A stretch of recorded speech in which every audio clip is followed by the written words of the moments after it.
Amén. Seguimos.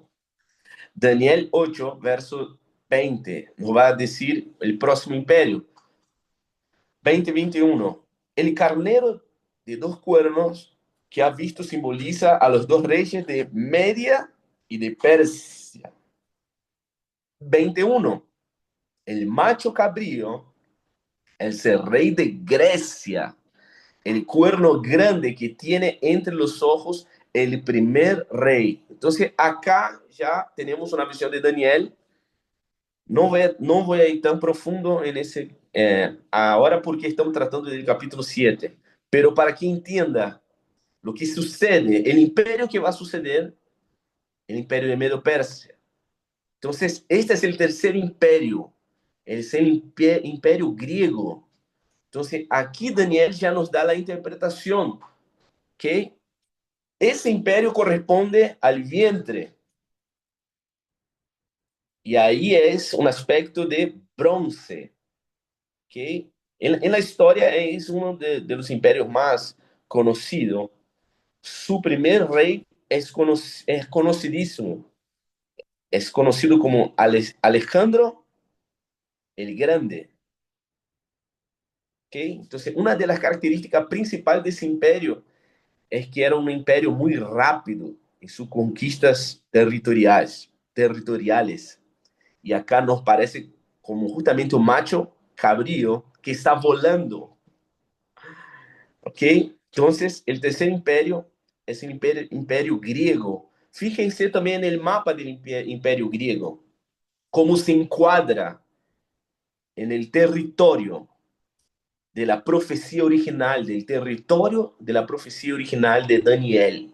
¿Ok?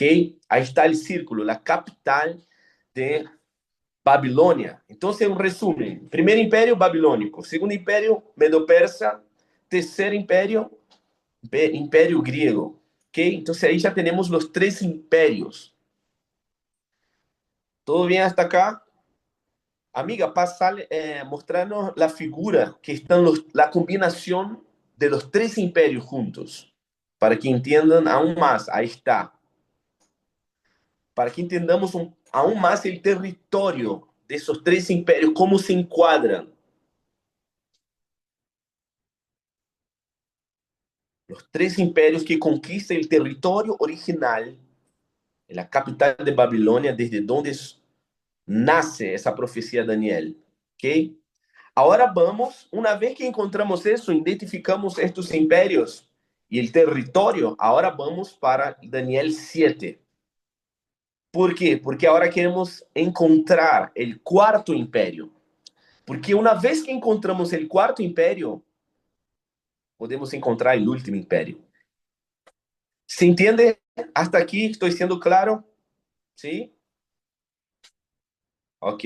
Vamos entonces al cuarto imperio. Eh, Daniel 7, verso 1.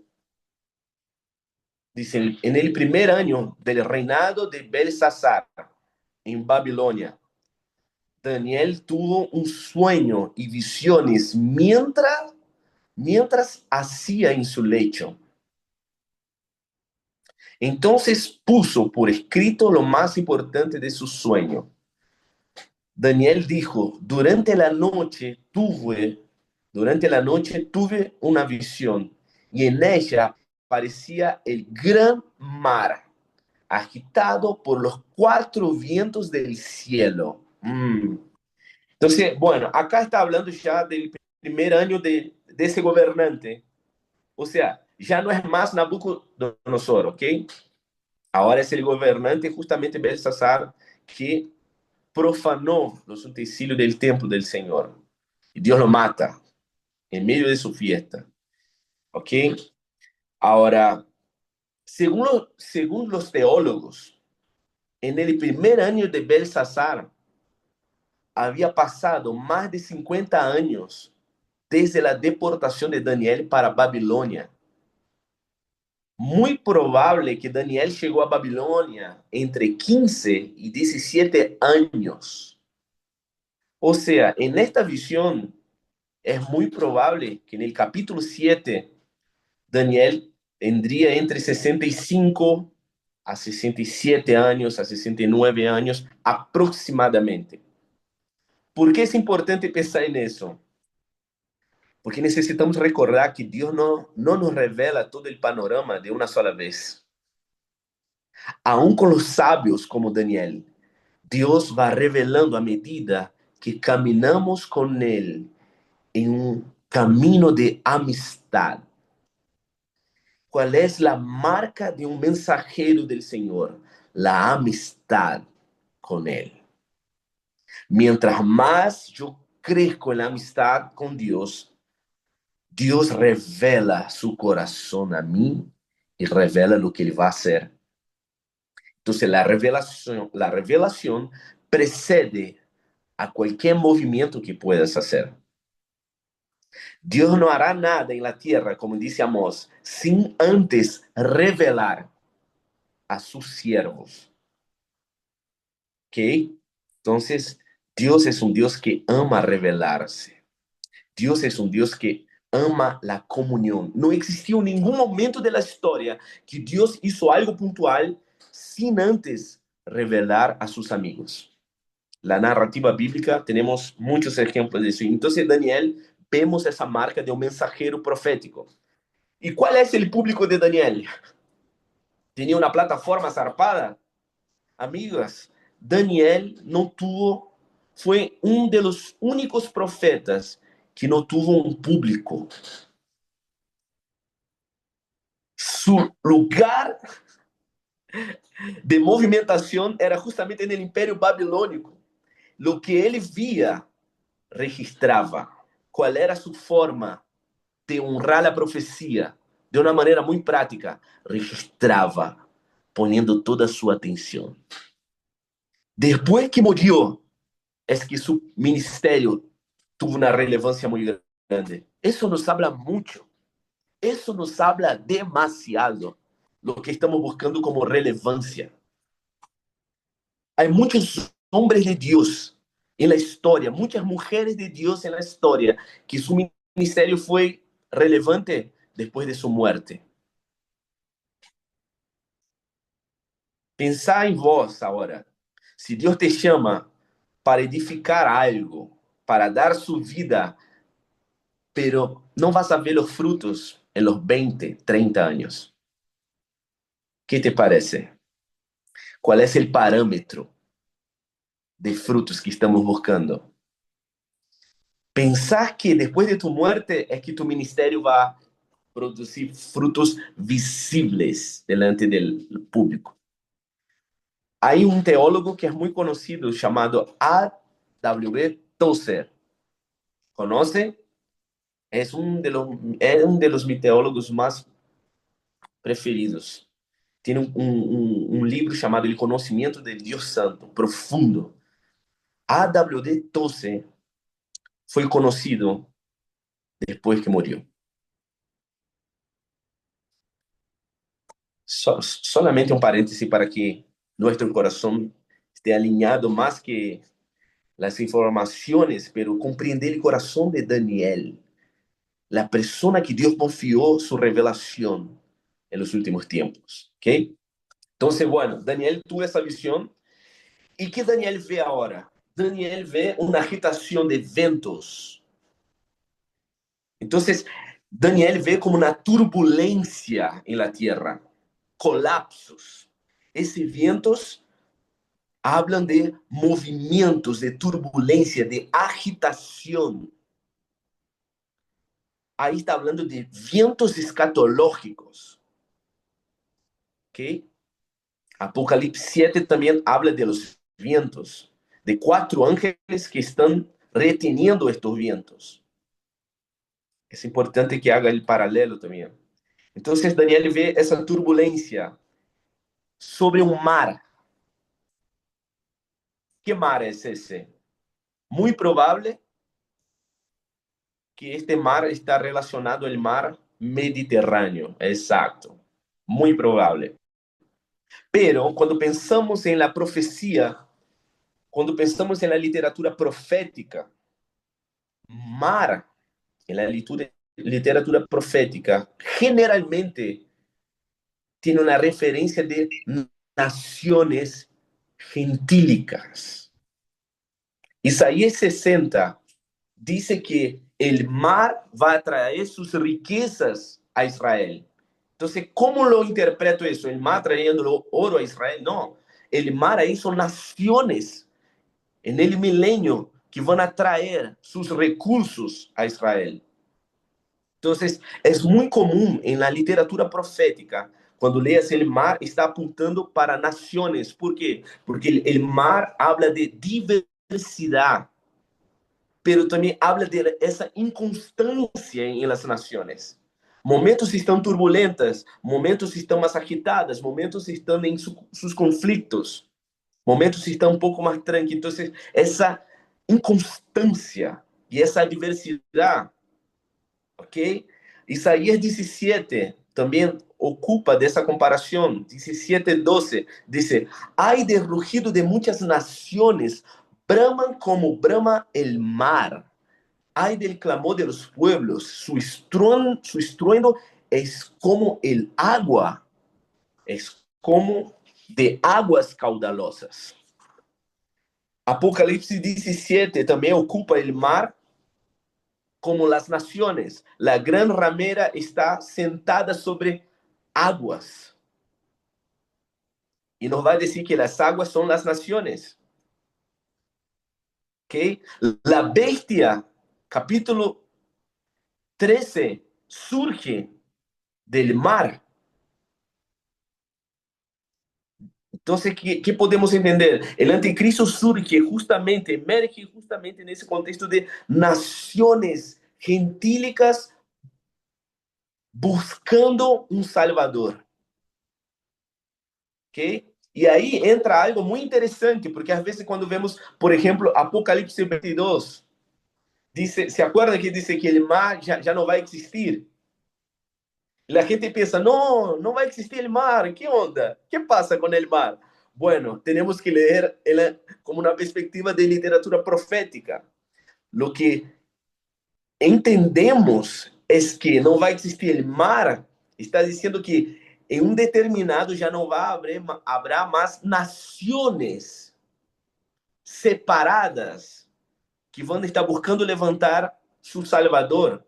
¿Por qué?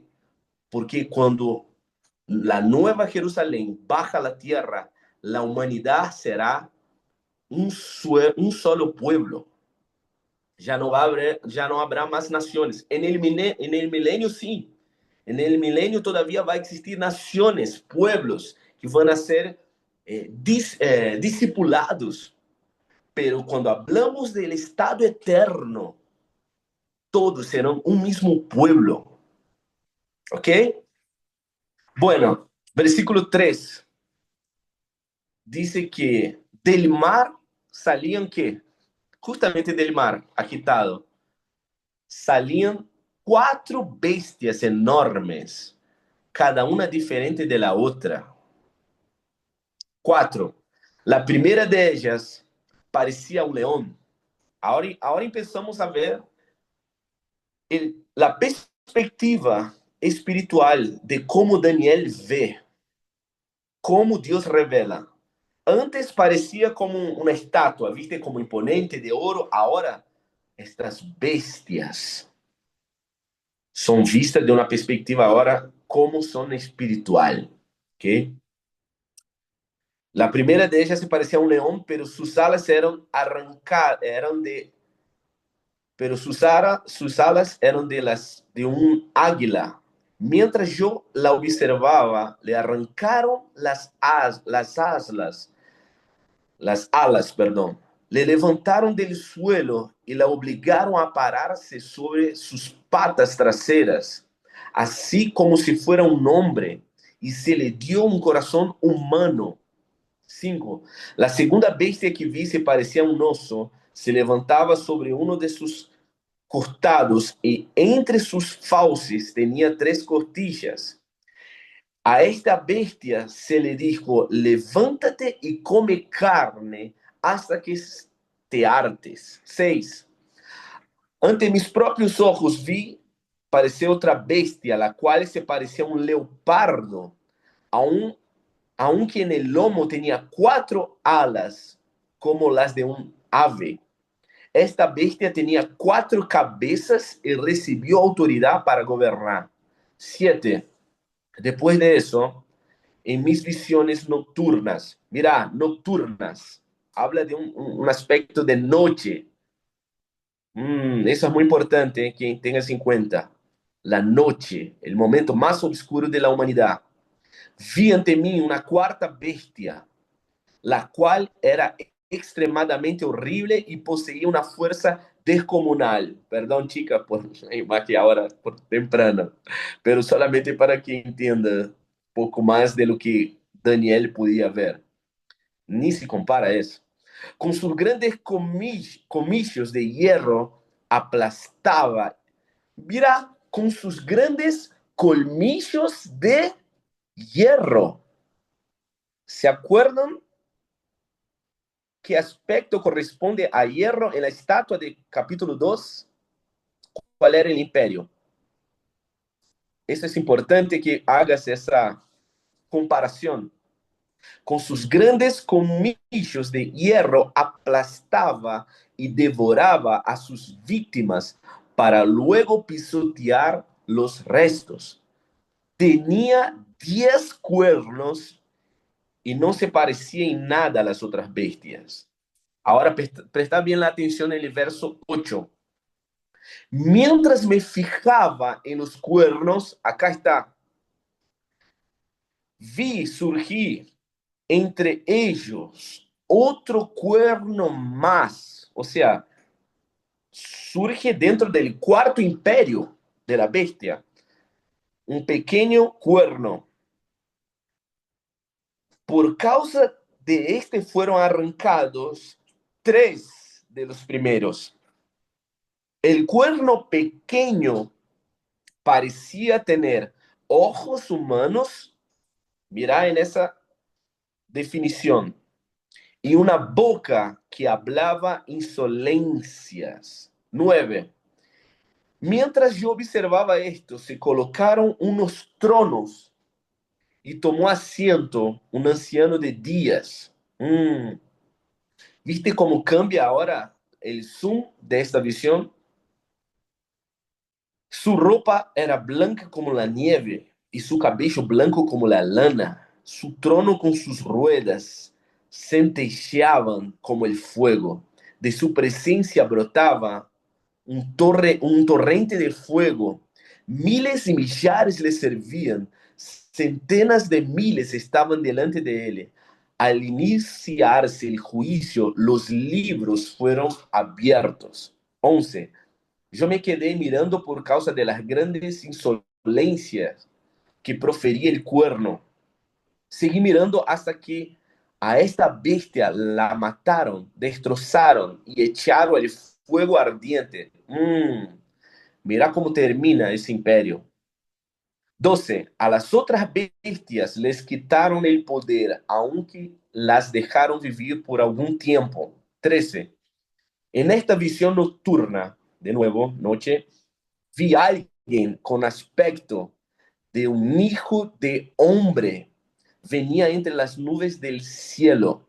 Se acercó al anciano de días, fue llevado a su presencia. 14. Y se le dio autoridad, poder y reino.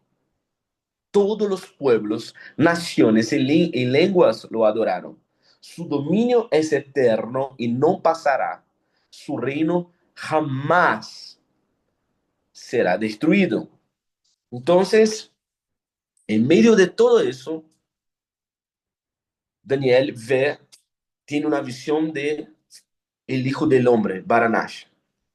Ahora, muy parecido a lo que él vio en el capítulo 2, que es la roca que destruye todos los imperios. Ahora vamos a mirar la interpretación de Daniel con respecto a estas figuras de las bestias, de estos animales. Primero es el león que tiene 2 alas. Y en un momento sus alas son arrancadas y es dado un corazón de un hombre. donde se pone de pie como un humano, ¿ok? Y luego se levanta un otro reino que es como un urso. Y lo que podemos entender más o menos es que ese urso, no sé cómo está en tu versión, pero ese oso se levantaba sobre uno de sus costados. ¿Qué significa se levantaba entre uno de sus costados?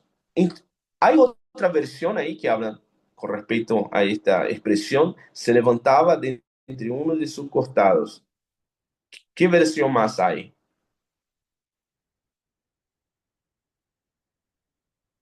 Prende el micrófono.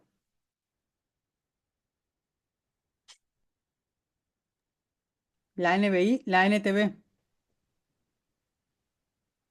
¿Qué dice, amiga? ¿Qué versículo era? El versículo 5. Sí. La segunda bestia que vi sería parecida a un oso que levantaba sobre uno de sus costados. Ah, sí. ¿Qué expresión hay? Dice de sus costados y la TLA dice que un costado era más alto que el otro. Exactamente eso. Eso quería como explicarles.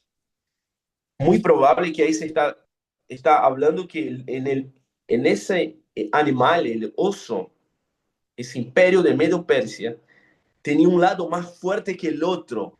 Por eso andaba como, ¿viste esa persona que tiene un lado más alto que el otro? ¿Cuál es la expresión esa en español? ¿Cuál? Arrengo. Rengo, eso quería. Es Rengo. O sea, ¿qué podemos entender? Que un lado de su imperio es más fuerte que el otro. Muy probable que el imperio persa fue más fuerte que el imperio, perdón, que el imperio medo sea más fuerte que el imperio persa. Por eso el orso andaba rengo. Es esa impresión que Daniel no quiere pasar. ¿Ok? Y luego está el leopardo con cuatro cabezas, una locura. Cuatro cabezas y cuatro alas.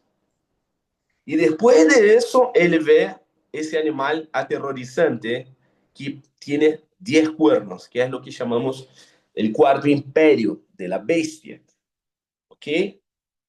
Y justamente en ese cuarto imperio, que tiene 10 cuernos, que ya identificamos como 10 naciones, ¿qué pasa? ¿Qué surge ahí?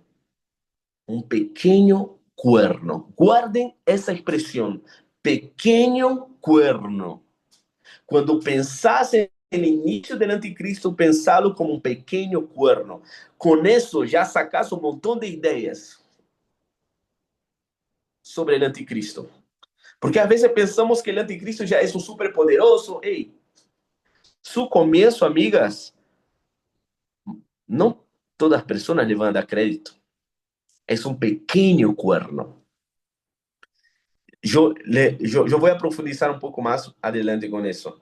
Y cuando él surge, derrumba tres cuernos, que vamos a ver también, ¿ok? Tiene ojos de hombre y tiene una boca que habla palabras arrogantes. Vamos a entender mucho de la táctica del anticristo con sus discursos, cómo va a discipular naciones, ¿ok? Y la interpretación está ahora de esta visión a partir del verso 15. Y dice, yo Daniel me quedé agitado por dentro a causa de las visiones que pasaban por mi mente. Ahora vamos a leer todo. Es un estudio, ¿eh? No es una prédica, así que vamos a manos a la obra. Esta fue su interpretación. 17. Las cuatro grandes bestias son cuatro reinos que se levantarán donde? En la tierra. Entonces no es algo que, bueno, es solamente algo espiritual, ¿viste? No, solamente aquello que tiene Visión abierta que van a lograr ver. Daniel está hablando de reinos literales que van a tener influencia en la tierra. ¿Ok? 18. Pero los santos del Altísimo recibirán el reino y será suyo para siempre. 19. Quise entonces saber el significado de la cuarta bestia. Es eso que queremos. Ya identificamos los tres. Queremos entender el cuarto, que era muy diferente a las demás. Era más aterradora, pues tenía colmillos ¿de qué? Hierro. Hay aspectos de otros reinos. ¿Y garras de qué? De bronce. Entonces, podemos ver aspectos de imperios históricos que antecederam en la historia. Desmenuzaba a sus víctimas y las devoraba, pisoteando luego sus restos. O sea, estamos hablando de algo brutal. 20. Quise saber también acerca de los 10 cuernos que tenía en la cabeza y del otro cuerno que le había salido y ante él, cual habían caído 3 de ellos. Una vez más, Daniel está expresando la misma idea. Cuando la Biblia nos habla más de una vez, tenemos que poner atención. Era la manera que ellos tenían de exclamar, ¿viste? Como si fuera 3 puntitos de exclamación, o sea, ponerle atención en eso. Por eso estoy repitiendo más de una vez. Este cuerno se veía más impresionante que los otros, pues tenía ojos y hablaba con insolencia. 21. Mientras observaba yo, este cuerno libró una guerra contra quién? Los santos. Y los venció. Uf. 22. Entonces vino el anciano, o sea, el anciano de días, y emitió juicio en favor de quién? De los santos del Altísimo. Eso nos habla del comprometimiento de Dios con sus santos. Eso nos habla del cuidado de Dios con sus santos. Aún frente al martirio, Dios, el propio Dios va a vengar a su sangre. Ninguna injusticia pasará desapercibida. ¿Ok? Seguimos. En ese momento los santos recibirán el reino. En ese momento los santos recibieron el reino. 23. Esta fue la explicación que me dio. La cuarta bestia es un cuarto reino que surgirá en este mundo. Será diferente a los otros reinos.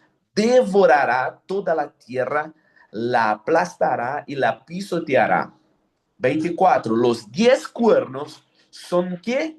10 reyes que saldrán de este reino. Otro rey les sucederá, distintos a los anteriores, el cual derrocará a 3 reyes. Está hablando del anticristo. 25. Hablará en contra del Altísimo y oprimirá a sus santos. Tratará de cambiar las fechas, ojo, tratará de cambiar las fechas importantes y también las leyes. Vamos a entender un poco más de eso más adelante. Y los santos quedarán bajo su poder. Guarda esa expresión. Por un tiempo, 2 tiempos y medio tiempo. Los que estudiaron Apocalipsis saben muy bien de lo que se trata esa expresión. Estamos hablando de los 3 años y medio de la gran tribulación. Entonces, el gobierno de ese imperio no será eterno. Hay una fecha, 3 años y medio. Eso habla directamente de la gran tribulación en la tierra. ¿Ok? 26. El tribunal tomará asiento y se le quitará el poder y se le destruirá para siempre. 27.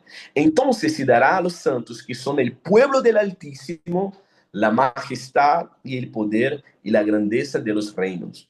Su reino será un reino eterno y lo adorarán y obedecerán todos los gobernantes de la tierra. 28. Aquí termina el relato. Yo, Daniel, me quedé desconcertado por tantas ideas que me pasaban por la mente, a tal grado que palideció mi rostro, pero guardé esto para mí mismo. Nosotros te entendemos, Daniel. O sea, si solamente leer ya nos quedamos aterrorizados, imagínate, ponete la zapatilla de Daniel y empezar a ver todo lo que está sucediendo. Entonces, en el capítulo 7, vamos a tener esa interpretación donde recapitulamos el capítulo 2 y empezamos ahora a investigar los reinos históricos para llegar al cuarto reino, ¿ok?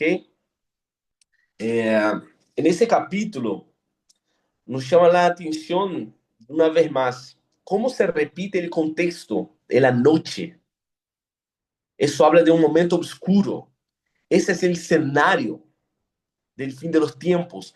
El escenario del fin de los tiempos es un escenario de contraste. Mientras más la tierra está probando de una realidad oscura, los santos resplandecerán como la luz. ¿Okay? Será el momento que la iglesia va a brillar como nunca antes en la historia. Primer animal, el león. Por familia, el león con alas. Acá nos dice que esas alas fueron arrancadas y fue dado un corazón de hombre. ¿Cómo podemos entender eso? Bueno, cuando lees el capítulo 4 de Daniel, vas a ver un evento donde Dios humilla al imperador Nabucodonosor. Es cuando este imperador tiene un orgullo tan grande que Dios lo humilla. ¿Cómo? Dios lo humilla de una manera zarpada, como dicen los argentinos. Es como que le pone un lugar como de un animal.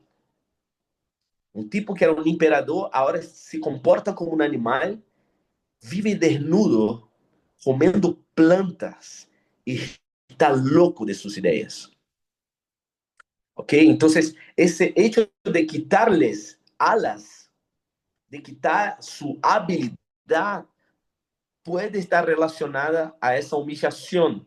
Pero después de un tiempo, Dios lo restablece de nuevo y fue le dado un corazón de hombre. Entonces, después de ese proceso, el corazón del hombre puede estar relacionado a su restablecimiento al imperio, al gobierno del imperio babilónico. ¿Todo bien? ¿Hasta aquí? El segundo animal, el oso, que ya vimos, ese oso está relacionado con el imperio medo-persa. No es tan majestuoso como el león, pero es violento. Las tres costillas que tiene en su boca puede estar apuntando a naciones que ese imperio conquistó, naciones que intentaron un golpe de Estado. ¿Qué naciones son esas? Babilonia, Lidia y Egipto. Estos tres, esas tres naciones fueron territorios cruciales en la expansión de los Medo-Persia. Entonces, ellos intentaron hacer un golpe uniéndose, pero fueron aniquilados por el imperio eh, de los Medo-Persia. Entonces, ese urso, una vez más, estaba Rengo, ¿no? Se dice. O sea, una parte más fuerte que la otra. Los medos eran más fuertes que los persas. Son detalles que nos aumentan más la luz.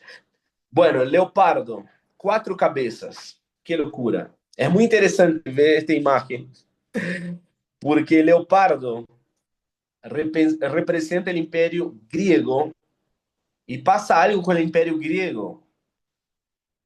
Su líder, el rey Alejandro el Grande, conquistó muchas partes del Medio Oriente, pero murió también muy temprano, por así decirlo. Y su reino fue dividido, su imperio, en cuatro dinastías. Entonces, esas cuatro cabezas, podemos entenderlo, ahí hay cinco, no sé por qué hay cinco, pero son cuatro, ¿ok? Cuatro cabeças que controlavam esse império. E aí podes compreender a história. A primeira dinastia é Ptolemaica, que corresponde ao governo do Egipto. A segunda dinastia é Seleucida. Aí estava a região que se estende de Turquia, Afeganistão e Paquistão. Terceira dinastia, Lysimaquiana. Tiene un nombre de medicación, ¿no? Medicamento. Bueno, dinastía Lysimaquiana que gobierna la región de Bulgaria, la moderna Bulgaria. ¿Ok? La última es Casandriana. Ahí se gobierna la región de Macedonia y Grecia moderna. Entonces, muy probable, ¿por qué te estoy diciendo eso? Que esas cuatro cabezas apuntan para esas cuatro dinastías que salió del imperio griego. O sea, amigas, la Biblia está completamente comprometida con la historia. Son hechos reales. Estamos leyendo cosas que sucedió en la historia. La Biblia no está aparte, no es una fantasía, no es una utopía. ¿Me explico? Entonces, la Biblia lidia con la historia de la humanidad desde una perspectiva profética. Entonces, la Biblia es una historia profética. ¿Estamos? Entonces, en ese cuarto imperio, ¿qué podría ser? Porque es donde queremos llegar. Comúnmente, lo que vas a encontrar es personas hablando con respecto al imperio romano. Es donde vas a encontrar mucha gente afirmando del imperio romano. Y quiero hoy traer un poco de una perspectiva de poner a prueba eso. ¿Por qué no el Imperio Romano? Cuando empezamos a ver desde la perspectiva territorial, ¿se acuerdan? De todos los otros imperios, todos ellos estaban alineados a la geografía de dónde salió la profecía inicial, o sea, ese círculo que es la capital de Babilonia. Pero fíjense en, en el territorio, la amplitud del Imperio Romano. El Imperio Romano fue un imperio muy grande, muy fuerte, pero no se encuadra en el territorio con los parámetros proféticos que Daniel nos habla. Entonces, claro, cuando pensamos lógicamente, cronológicamente, ¿por qué la gente dice que el Imperio Romano? Porque fue el imperio que sucedió al imperio griego. Entonces, cuando pensamos en el Imperio Romano, mucha gente dice, no, es el Imperio Romano, pero quiero mostrarles el problema de esa interpretación. ¿Okay? Primero es el contexto, lo que le estaba diciendo, el contexto geográfico. ¿Se acuerdan de dónde empieza la profecía? ¿Desde dónde? Babilonia. El dominio del Imperio Romano no se adecua dentro de ese dominio que vemos en el libro de Daniel. Sale del contexto geográfico, donde inicia la profecía. ¿Okay? Entonces, ya vimos que todos los reinos que sucedieron, el reino babilónico, pudimos ver que todos ellos conquistaron una misma región. Ahora el Imperio Romano conquista mucho más, se puede ver acá, la región de Europa que del Medio Oriente. ¿Okay? Entonces, geográficamente el Imperio Romano está distante del imperio donde los otros imperios dominaron. ¿Okay? Entonces, la capital de Babilonia, el Imperio Romano nunca conquistó. ¿Y por qué es importante definir esse quarto império, mi gente? Porque nesse quarto império, uma vez que identificamos, vamos a identificar o último, o quinto império, porque de la estátua está características de la cuarta, del cuarto imperio en el quinto, o sea, el quinto imperio, podemos decir que es el cuarto imperio reavivado. El quinto imperio, cuando está en el escenario mundial, tiene aspectos del cuarto imperio, ¿ok? Pero si hablamos que el cuarto imperio es Roma, entonces yo voy a tener que afirmar que el imperio del anticristo será un imperio romano reavivado. Pero es de ahí que mucha gente afirma y afirmaron en la historia que el Papa es el anticristo. ¿Se acuerdan de eso? ¿Ya escucharon algunas teorías que hablan que el Papa es el anticristo? Pero cuando yo afirmo eso, ¿qué estoy haciendo? Estoy poniendo todo el contexto geográfico, territorial de la profecía en la basura. Porque, mira, hoy es muy difícil, hoy, mirarnos a Italia y ver Italia liderando 10 naciones. Es muy difícil hoy pensar en el Papa liderando 10 naciones que van a impactar todo el mundo. Si el Papa no puede, no tiene ni peso en su autoridad para lidiar con asuntos como Venezuela, por ejemplo, no le hacen caso. ¿Vos crees que el anticristo sería alguien así? Entonces, cuando hablamos de eso, vamos a tener un problema. ¿Ok? Otro punto, la roca, cuando aplasta la estatua, la toca en los pies y todas las otras partes de la estatua pasan a ser polvo, o sea, oro, plata, bronce, hierro, barro, todo eso es destruido una vez que Cristo aplasta ese último imperio. Pero si es el imperio romano, yo tengo que pensar que cuando toque el imperio romano, todos los otros imperios van a ser destruidos, pero el imperio romano nunca destruyó y dominó al imperio de Babilonia, de Medo-Persia y de Grecia. No destruyó. Incluso Roma tomó mucho de la cultura griega. No que aniquiló, no. Incorporó. Por eso vamos a ver en la historia el greco-romano. El imperio de Roma no era un imperio que destrozaba.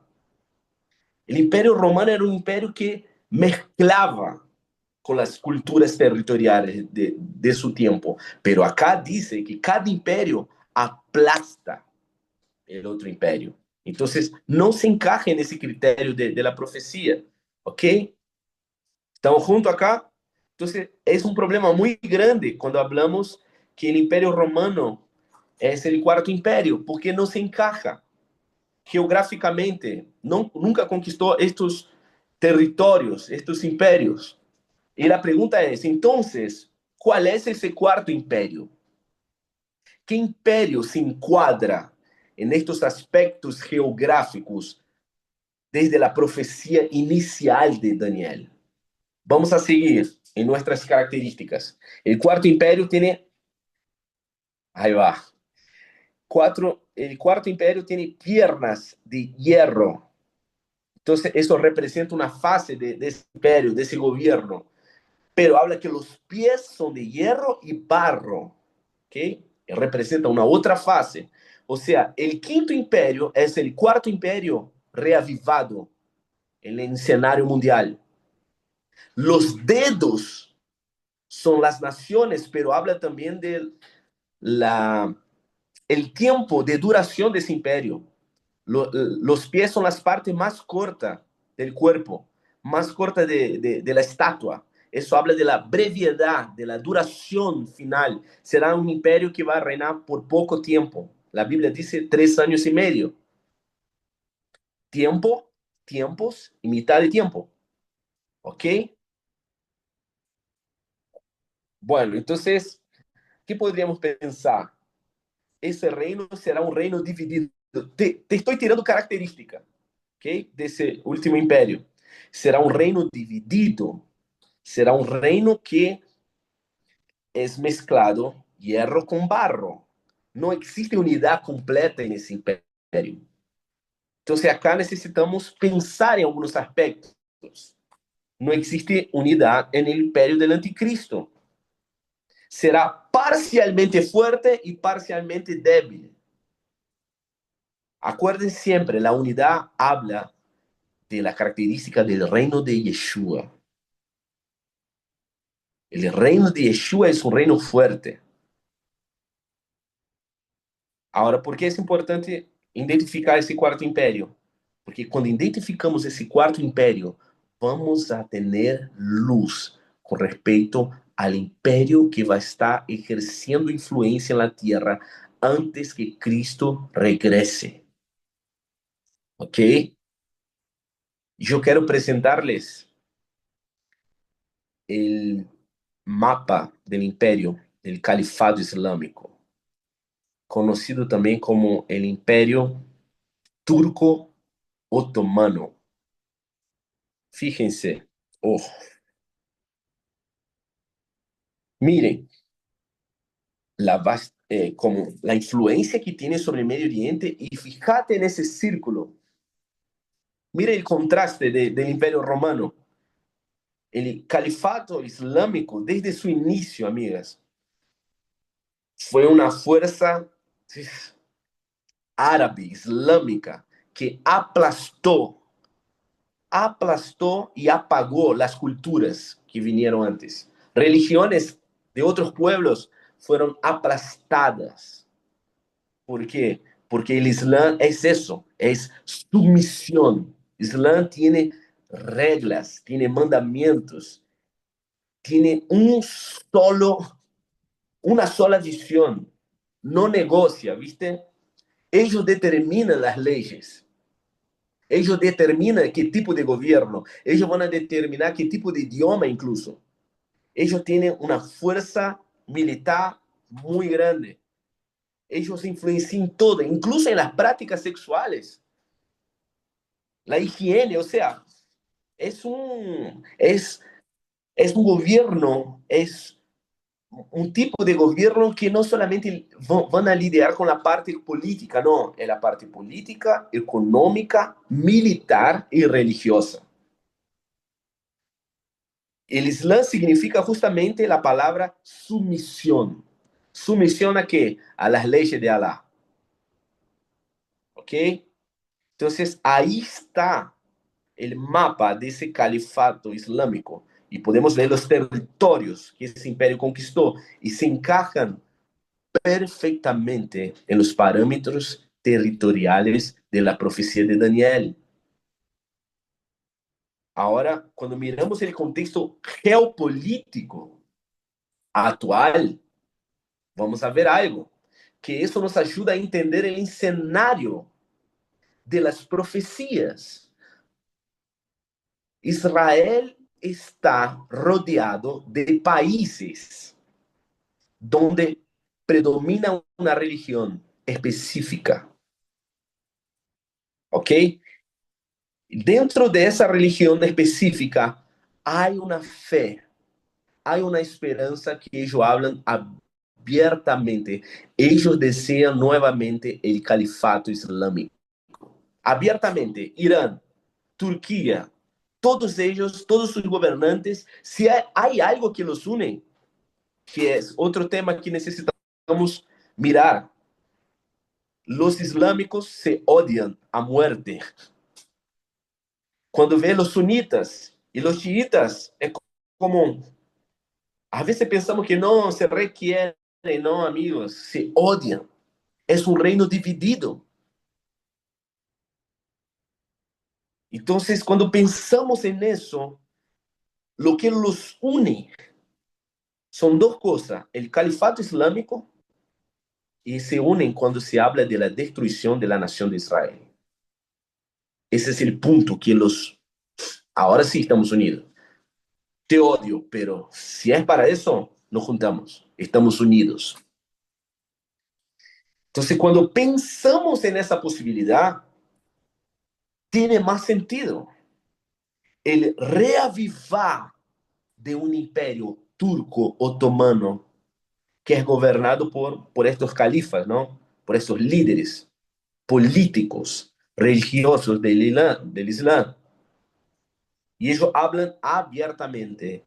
Ellos desean el califato islámico de nuevo. O sea, ellos desean un solo gobierno gobernado por un solo líder. Y ese líder es un líder que pone en práctica el Islam y todas sus leyes. Cuando habla que el anticristo va a cambiar leyes y estaciones, necesitamos compreender un poco más qué es la Sharia, por ejemplo. ¿Me explico, amigas? Entonces, no estoy hablando de algo aleatorio, no. Necesitamos compreender eso porque una vez que entendemos, podemos tener más claridad del escenario que está siendo montado para el aparecimiento, para la manifestación del anticristo y luego la gran tribulación. Por eso es muy difícil hoy mirar a Roma y pensar en una restauración del Imperio Romano. Pensar en la Iglesia Católica, en el Papa, teniendo ese poder político delante del mundo.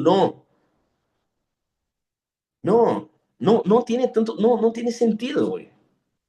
Ahora, cuando miras la geopolítica del imperio, del Medio Oriente, podés pensar en ese reavivamiento de un califato islámico. Es muy probable que eso pueda suceder. La intención de los islámicos es esa. Ellos quieren eso. Ellos anhelan por eso. Y ahí está ese mapa de la geopolítica actual. Alrededor de Israel están los países. O sea, Israel, el puntito ese, está rodeado de naciones islámicas. Quiero tirarles números. Cuando pensás en Medio Oriente, pensás en 40, 22, 1. De nuevo, 40, 22, 1. 40 naciones islámicas, ¿ok? 22 son árabes y una nación judía. Para que quede claro, cuando pensás en ese escenario. Entonces, podéis ver que todas esas naciones están cercando a Israel y eso habla del escenario de las profecías del fin de los tiempos. Nuestros ojos tienen que estar ahí. Ah, bueno, pero las otras naciones no van a ser afectadas. Claro que sí. Otras naciones pueden vincularse a eso, sí, pero cuando hablamos de las profecías de las escrituras con respecto al cumplimiento del fin, de la consumación de todas las cosas, habla de un territorio específico. Hay una tarima que está siendo montada, amigas. ¿Ok? Y dentro de eso, Daniel ve un pequeño cuerno. Vamos a entender un poco más con respecto a ese pequeño cuerno, la identidad del anticristo. Bueno, yo ya hablé del imperio, de dónde puede surgir. Ahora vamos a hablar de la identidad del anticristo. ¿Están conmigo? Ya estamos terminando. Quédense tranquila. Daniel 7, 23. Y aquel me dijo, la cuarta bestia será un reino en la tierra diferente de todos los otros reinos, pues devorará y trillará y despedazará a toda la tierra. 24. Y los 10 cuernos significan que de aquel reino surgirán 10 reyes, que después de ellos surgirá otro rey, diferente de los primeros, que derribará 3 reyes. Blasfemará contra el Altísimo. Mira la estrategia del anticristo. Blasfemará contra el Altísimo y quebrantará a sus santos. Quebrantará acá nada más que como asesinato. Asesinato, ¿ok? Hasta intentará cambiar los tiempos y la ley. Fíjense en la ley del Islam, llamada Sharia. pues les serán entregados durante un tiempo, tiempos y medio tiempo. Pero cuando el juez ocupe el trono, se le quitará el dominio y será destruido y arruinado hasta el fin. Entonces, en este pasaje nos está diciendo que el cuarto imperio será formado una vez más por 10 naciones, ¿ok? De entre estos cuernos, Daniel ve uno, un pequeño cuerno. Bueno, Rodri, ¿qué eso significa? Pequeño cuerno aparece en un escenario donde el anticristo está en una ascensión. No será de la nada que el anticristo aparece como el más poderoso, no. Va a aparecer como un pequeño cuerno. Y cuando él empieza a ascender, otros cuernos son arrancados. En la literatura profética, ¿qué significa cuerno, amigas? Poder, autoridad, gobierno. Entonces, las escrituras nos dice que el anticristo será un pequeño cuerno. ¿Qué significa? Está apenas empezando. Significa que será un líder que no va a tener tanta proeminencia en su comienzo. Él no va a aparecer ya en el escenario mundial conquistando todos. Es un pequeño cuerno. Daniel 11 dice que ele vai conquistar poder com poucas pessoas. Ele irá ascender e não vai começar de uma maneira gloriosa, grandiosa. Su início será muito discreto. Muito provável que em seu início as pessoas lo vão mirar e vão dizer: esse tipo não tem nenhum tipo de potencial. La verdad que é horrível, impresentable. La gente lo va a mirar y no le va a dar crédito. ¿Cómo estás mirando ahora el futuro, la aparición del anticristo? Eso es importante porque eso nos quita ya un montón de nube. Porque a veces pensamos ya en un líder que va a tener, wow, Elon Musk, ya viene de una familia como, ya viene de... No, pensamos ya en super políticos. Já vayan já descartando essas possibilidades, amigas. Hoy pensamos em líderes políticos, grandes influências, pero não podemos olvidarnos. Daniel nos dice que ele será um pequeno cuerno. Antes que ele seja alguém proeminente, que a gente, wow, la bestia, será um pequeno cuerno. Será alguém que vai empezar a escalonar en la política, en el gobierno militar de a poco. Sacar de tu mente todos los famosos que tenés y buscar en oración a conocer a Cristo, porque en el momento que el anticristo aparecer, cuando la gente dice, wow, ahora sí, los entendidos de lo tiempo van a decir, no es el Salvador. Como Pablo dice, cuando dicen paz, paz, paz, seguridad, va a decir, oh, no, no. La iglesia va a mirar y va a decir, ustedes están viendo como una estatua proeminente, yo lo veo como una bestia, es un monstruo. ¿Cómo se desarrolla eso? ¿Cómo se desarrolla ese discernimiento? Estando expuesto a la presencia del espíritu de la profecía con las escrituras abiertas. Mientras más yo desarrollo una vida sometida al espíritu de la profecía, más ojos para ver la realidad del escenario escatológico vamos a tener. ¿Ok? Entonces, ahí es donde la gente va a decir, wow, mira las habilidades que tiene, mira. Y nosotros vamos a decir, no, no, este es el hijo de la perdición. Es el inicuo, como Pablo dice. ¿Ok?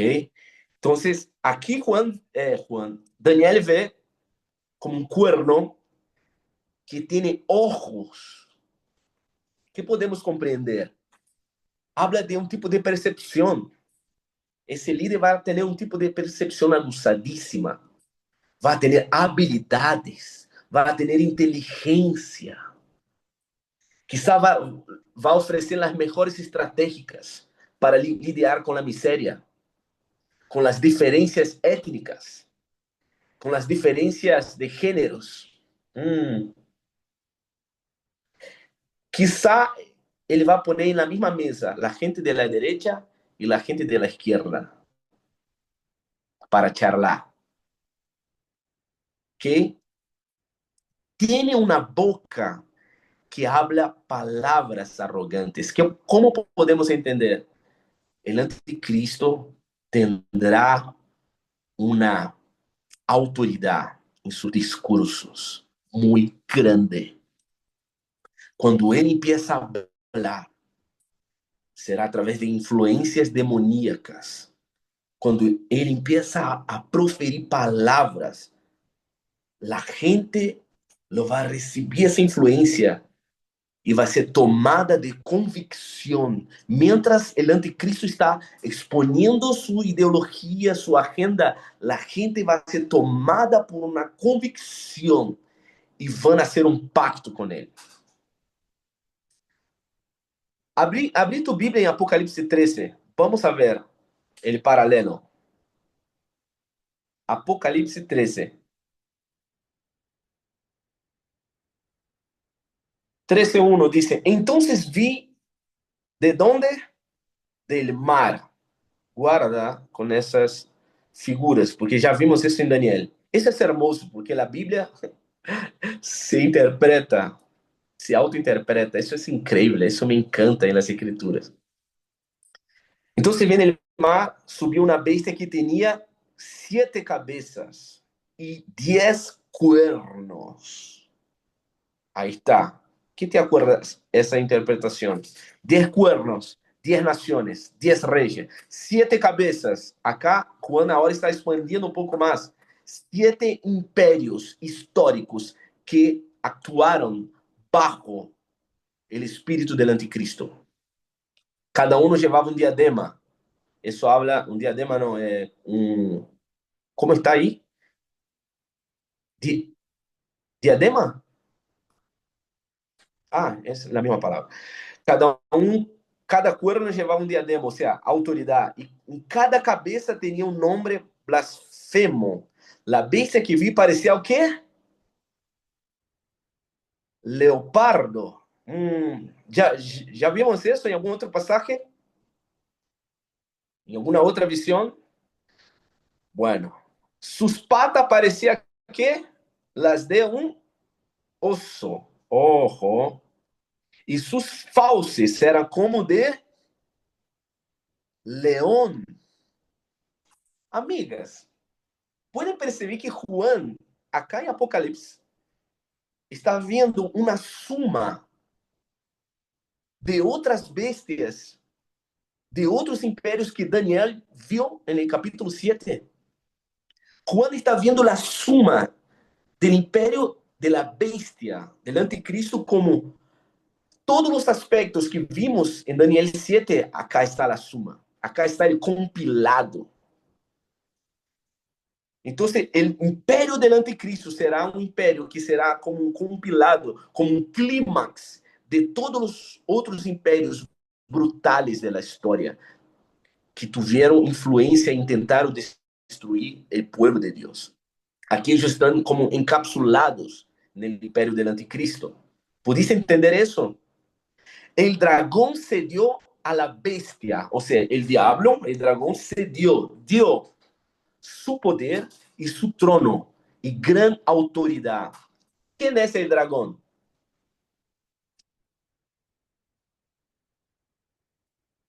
¿Mm?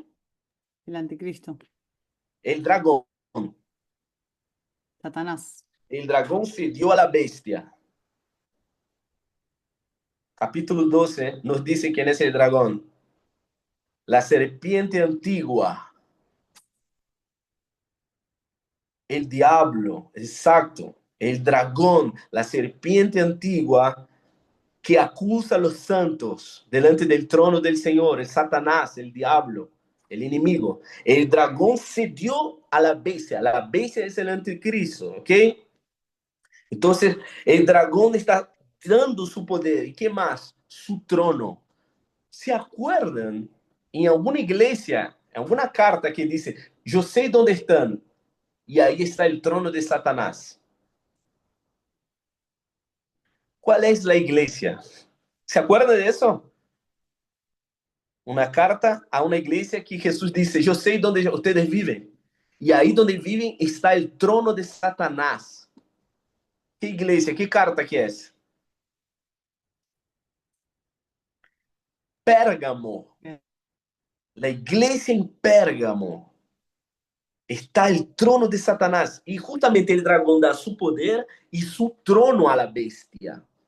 ¿Y dónde es la ciudad de Pérgamo? ¿Dónde está? Hacia... Exactamente. Asia Menor es toda Turquía. Sé dónde habitas y dónde estás está el trono de Satanás. Es algo interesante para que tengan en cuenta. 3. Una de sus cabezas parecía tener una herida mortal, pero su herida fue sanada. Toda la gente se llenó de asombro y siguió la bestia. 14. Por medio de las señales que se le permitía hacer, en presencia de la primera bestia engañó a los habitantes de la tierra y les mandó que hicieran una imagen de la bestia que vivió a pesar de tener una herida de espada. Entonces, ¿qué podemos entender acá? Versículo 3. Una de sus cabezas, ¿qué son las cabezas? Los imperios, ¿ok? Fue herida con una herida mortal, o sea, dejó de existir, pero en su momento fue sanada. ¿Qué podemos entender como una resurrección? Una cabeza, un imperio que fue herido, ahora vuelve, es reavivado y vuelve en escenario mundial. Y ahora entendemos en la estatua, el último imperio tiene aspecto del cuarto imperio. Entonces, el imperio del anticristo va a tener aspectos históricos, territoriales de un otro imperio que vino antes. ¿Ok? Entonces, podemos pensar en ese contexto acá, versículo 3 de Apocalipsis 13, como el imperio del anticristo resurgiendo, reavivado. ¿Ok? Pero en el versículo 14 también dice que por medio de las señales se le permitía hacer en presencia de la primera bestia. Engañó a los habitantes de la tierra y les mató y les mandó que hiciera una imagen de la bestia que vivió a pesar de tener una herida. Puede ser que está la interpretación también que el anticristo sufra de muerte, pero como un individuo también, y tenga una resurrección. Puede ser fake. Puede ser que ele crea um cenário onde ele vai ressuscitar. E isso vai atrapar a la gente. É onde ele muestra sua cara de verdade. Então, pode ser como uma ressurreição a nível de seu império, mas também de sua persona, onde ele vai generar um cenário, uma simulação de uma morte, e depois dessa ressurreição, tenha um tipo de movimentação agora religiosa e espiritual também, que é nada mais que uma deturpação da realidade de Cristo, que quando ressuscitou, dijo, me foi dado toda a autoridade no céu e na terra. Okay? Entonces, el imperio del anticristo siempre intenta deturpar la realidad de Cristo. Por eso tenemos Padre, Hijo y Espíritu Santo, la Santa Trinidad. En el fin de los tiempos tenemos el dragón, la bestia y la otra bestia, que es el diablo, la bestia, el anticristo, la otra bestia es el falso profeta. Tenemos essa tríada caminhando juntas, como um aspecto del engaño de lo que es verdadero. Estamos, entonces, ahora Versículo 5. A la bestia se le permitió hablar con arrogancia. De nuevo, las mismas características. Y proferir blasfemias contra Dios. Además, se le confirió autoridad para actuar durante 42 meses. O sea, la misma fracción de tiempo. 6. Abrió la boca para blasfemar en contra de Dios, para maldecir su nombre y su santuario y los que viven en el cielo. 7. También se le permitió hacer la guerra a los creyentes y vencerlo, y se le dio autoridad sobre tribu, pueblo, lengua y nación. O sea, esa bestia es el mismo pequeño cuerno que Daniel vio. Es el anticristo. Él irá perseguir a los santos durante 42 meses, igual que 3 años y medio. Ahora, volviendo a Daniel 7, para que tenga ya un resumen de todo. Descripciones del anticristo. Tiene ojos como de hombres. Tiene una boca que habla palabras arrogantes. Él va a subjugar 3 reyes cuando ascende. Habla palabras arrogantes contra Dios y contra el Altísimo. Él perseguirá a los santos. Él va a pretender cambiar tiempos y leyes. Ahora eso, cambiar tiempos y leyes, ¿qué significa? El anticristo, una vez que estará ejerciendo liderazgo sobre naciones, irá a intentar alterar directamente en el tiempo, en el calendario, en los ciclos mensuales y anuales. ¿Ok? Entonces, básicamente, el anticristo va a intentar implementar un nuevo código de ley, un nuevo código de conduta, de costumbres, de naciones. ¿Ya viste algún gobierno que intentó implementar eso en su ley? Islam, podés ver países que son gobernados por el gobierno de Islam, países que son islámicos, no solamente muçulmanos, islámicos, o sea, donde eles ejecutan el Islam desde su legislación. Las personas son obligadas a acostumbrarse a tener hábitos conforme al Islam. ¿Por qué comprender eso es importante? Porque existe una agenda islámica, amigos. Existe una agenda de evangelización islámica. Una cosa tenemos que separar lo que son los musulmanes y lo que es el Islam. Nosotros oramos por los musulmanes. Queremos que ellos sean salvos. Pero cuando miramos al Islam, no podemos ser inocentes. No podemos ver eso de una manera pasiva. Hay una agenda de expandir el Islam. ¿Ok? Entonces es un gobierno que cambia leyes, calendarios, todo que envuelve la implantación de la sociedad. Después busquen para saber un poco más de la Sharia, un sistema jurídico, moral, basado en enseñanza del Islam. ¿Ok? 8. De Daniel 7. Mientras yo contemplaba los cuernos, vi que entre ellos salían un cuerno más pequeño y delante de él fueron arrancados 3 de los primeros cuernos. Esos 3 de los primeros cuernos que podemos comprender.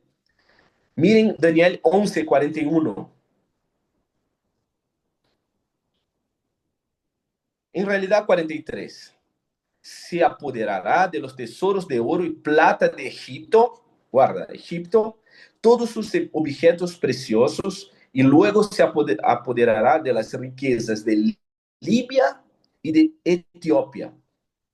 Muy probable, cuando el anticristo sube, ascende, estos 3 otros cuernos que le va a derribar sean estas naciones, basado en capítulo 11. Egipto, Libia y Etiopía, que hoy sería el Sudán.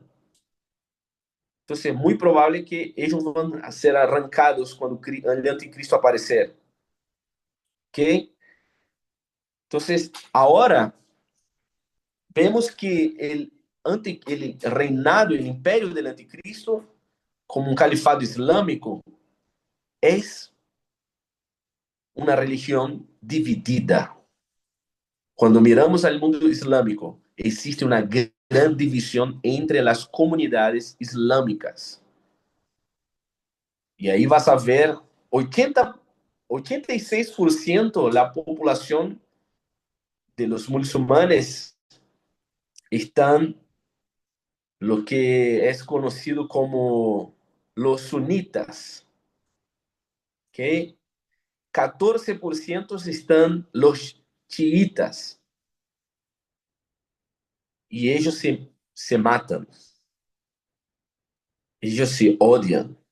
Entonces eso nos trae mucho de ese aspecto del hierro y el barro. El hierro es más fuerte que el barro. Así que vamos a terminar. Hay muchos datos y por eso quiero trabajar en dos clases con ustedes. Pero solamente quería terminar con cuál es el objetivo de todo eso.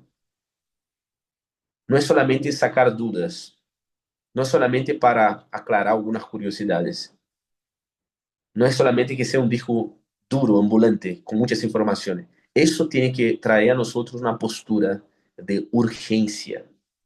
Debemos pensar en los últimos días, debemos direccionar nuestras oraciones, nuestra intercesión, la vida de la iglesia, la educación de nuestros hijos, las prioridades de nuestra agenda, nuestras inversiones, la plantación de iglesia para alcanzar estos pueblos. Ahora que entender más el cumplimiento del plan de Dios, el territorio, necesitas pensar en el evangelismo, el pueblo musulmán. Y ahora eso toma aún más sentido. Debemos pensar en plantaciones de iglesia casera, amigas.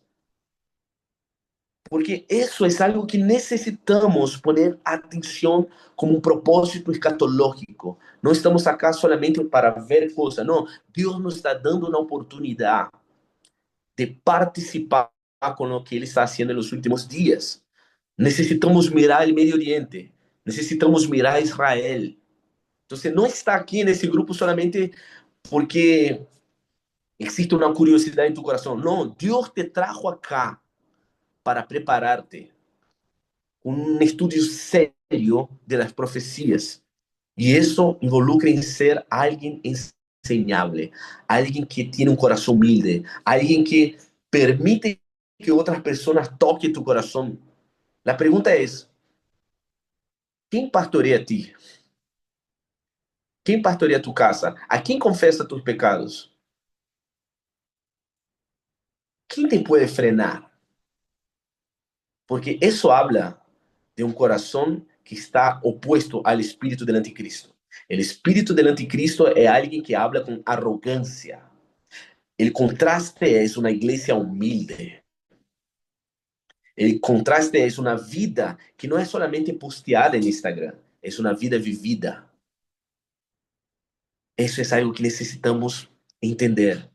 Entonces, cuando pensamos en eso, cuando pensamos en esa realidad, eso toca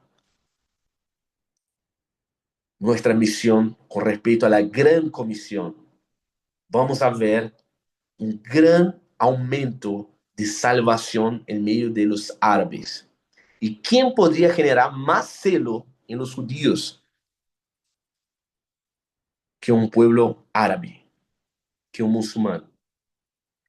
¿Quién podría generar más celo en un judío que un palestino lleno del Espíritu Santo?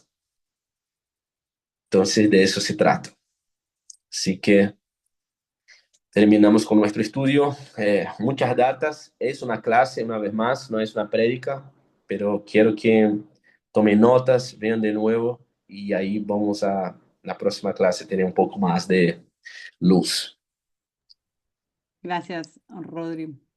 precisamente esto que estás contando de los musulmanes, acá en Barcelona el 20 de marzo, bueno, Samuel y Sara están organizando un evento masivo de iraníes, donde ellos Mm, festejan el Año Nuevo y con la excusa del Año Nuevo van a hacer un evento muy grande para, bueno, para predicar a los musulmanes, obviamente, que es ujú. el objetivo.